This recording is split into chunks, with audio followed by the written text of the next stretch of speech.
Hello, I'm John Generone, Editor-in-Chief of Exec Edge here at the ICR conference in Orlando, Florida with Steve Kislow, who's the CEO and President of Firebirds. Steve, thank you for being here. Thanks for having me. So, Steve, for our viewers who are not familiar with your brand, can you tell us about Firebirds a bit? Yeah, sure, absolutely. Began in 2000, founder Dennis Thompson, restaurateur.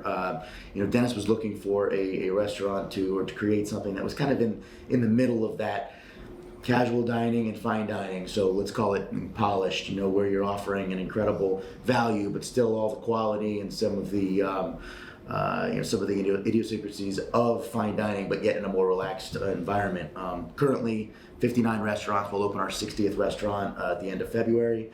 20 states. Really excited about the growth that we have currently. We've opened 3 in the last 4 or 5 months, and we have 7 leases signed for 2024. So really good stuff coming up. Great. Now, Steve, tell me about your footprint. When I talk to a lot of companies, in some cases they like to expand in contiguous states because the brand is recognized and Sure. so on. How do you think about that? Yeah, I think we're a little unique in that, and I think it's some would look at it as our restaurants are a little bit widespread as far north as Northwest Pennsylvania, Ohio, as far south as Fort Lauderdale, as far west as Arizona, and again that's 20 states and 59 restaurants, so it's pretty widespread. But we've proven over the last 20 years, really successful restaurants in all of those geographies. So now, really our focus is, the infill. So we have all those opportunities with 1, 2, 3 restaurants in those trade areas. We can add restaurants where we already have some of those efficiencies as it relates to distribution, multi-unit leadership, and more importantly, the brand awareness. And I guess unpacking a little bit, that I think the differentiator for Firebirds, in those markets is that wood-fired grill. It's Firebirds wood-fired grill. There's no on-off button on on that grill. We're loading live wood all day long.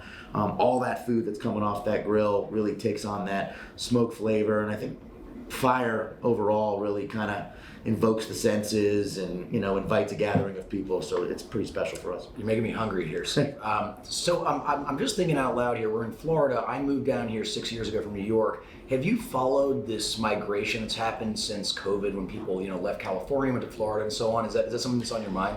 Yeah, I think we're really excited about all the trade areas that we're in right now. I think maybe more so than the geographies that people are moving into.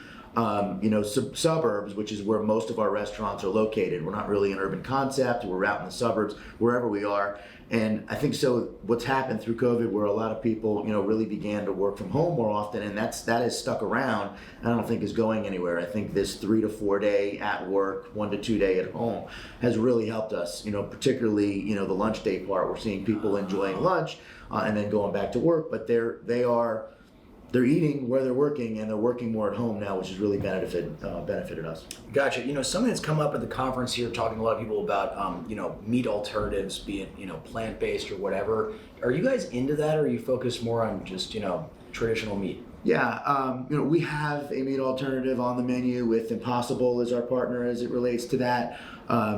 Being a wood-fired grill, the seafoods, the poultry, the meats that are coming off the grill is certainly, our core competency. It's a big part of what we do. You think about cooking over a wood fire is what the cavemen did, millions of years ago, and it's still a very special way to cook today, and it certainly lends itself to the steak and the poultry and the seafoods that are coming off the grill. But we've leaned into a little bit of that as well, because we don't want the veto vote. We're looking for making sure that we have a little something for everybody. Right. So it's not like the decision maker is going to be the vegan person. It's like you've got a group of people and someone wants to have the vegan option. It's there. It's there for them.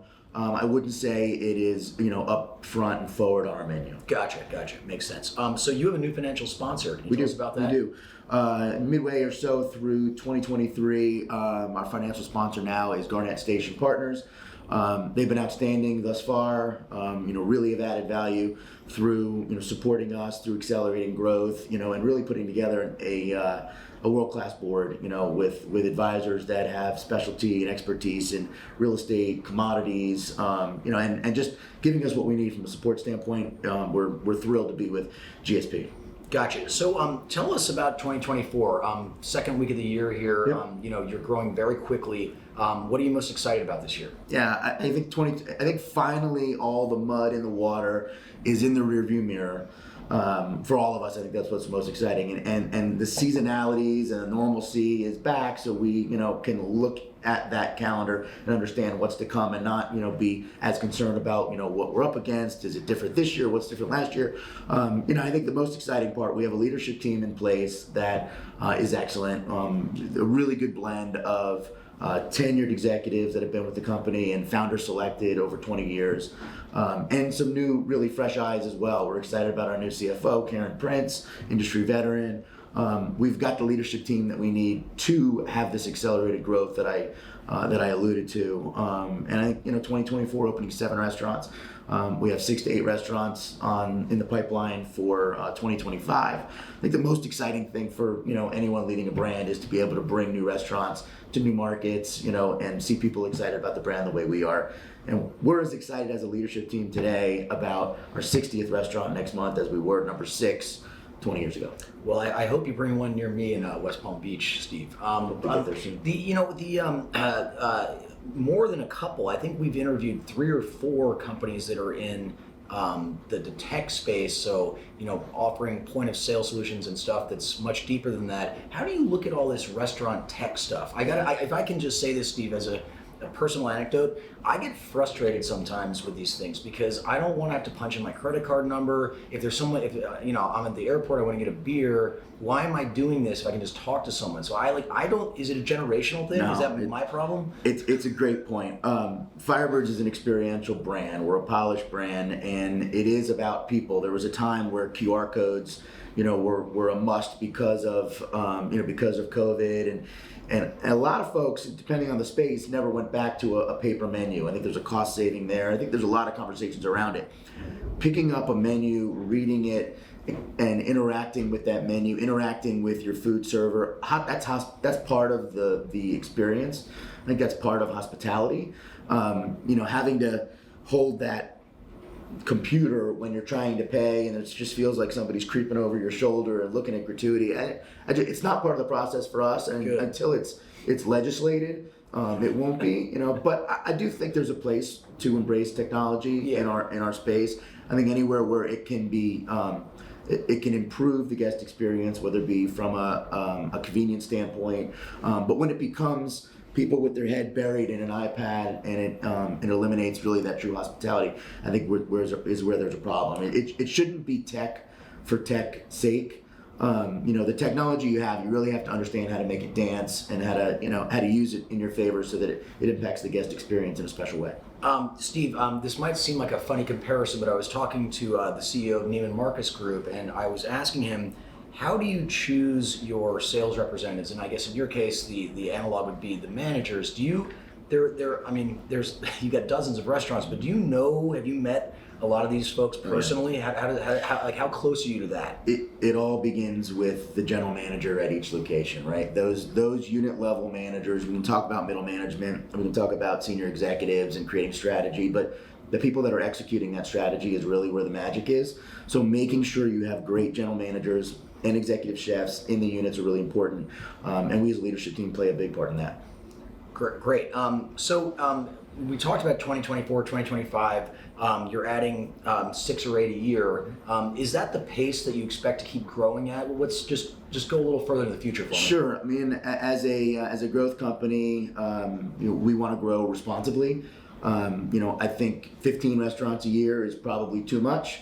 I think between that 6 and 10 number, where we're somewhere in the ballpark of 10 to 12% growth is responsible. Back to those unit managers, we want to grow from the bench. We want to make sure that all of the managers, or at least the general managers and chefs, have some season out. They're seasoned in our concept, so when they get there, there's not as deep of a learning curve. So I think from a growth perspective, you should expect 6 to 10 a year from us. Steve, something that I've struggled with, frankly, is looking at these comps for companies in your industry coming out of COVID, and it's like, okay, you were at 0, and then here's this now. But what I'm very happy to see is here at the ICR conference, it's jam-packed, and I don't think this is a COVID bounce anymore. I think that was the previous year. So you see what I'm driving at? Yeah. Are you guys still seeing growth in addition to people just wanting to get back out again because they were locked inside? I think it's real at this point. I don't think it's a COVID bounce. I don't think it's a bump. We're very happy with where we are today. The consumer has been incredible. I mean, they're out spending money. They're out enjoying the experiences. I think there's a lot of great brands out there now, right? I don't think it's just the usual suspects in casual dining. I think there's a lot of really unique stuff out there that's differentiated, and the consumer loves it. They enjoy those experiences. They want to go out. They want to be with friends. But I think it's less about, I was cooped up for so long. I think that's way in the rearview mirror now. Now it's just about, living our lives and knowing what's important to us in the way we spend our money. All right, last question, Steve. I'm going to put you on the spot here if I can. A lot of our viewers are regular investors who can only buy listed, publicly traded stocks. Sure. Is that on the table at some point? Probably not this year, but down the road. Again, really new with Garnett Station. We're excited to be with them. I would say never. I mean, is public a possibility in our future? Possibly, and could we stay in the private market as well as we've done for the last 20 years? This is our third financial sponsor. We're excited to see what the future holds, but never say never. Sounds good. All right, this has been Steve Kislow, the President and CEO of Firebirds. Steve, thank you for joining us. Thank you. Appreciate it.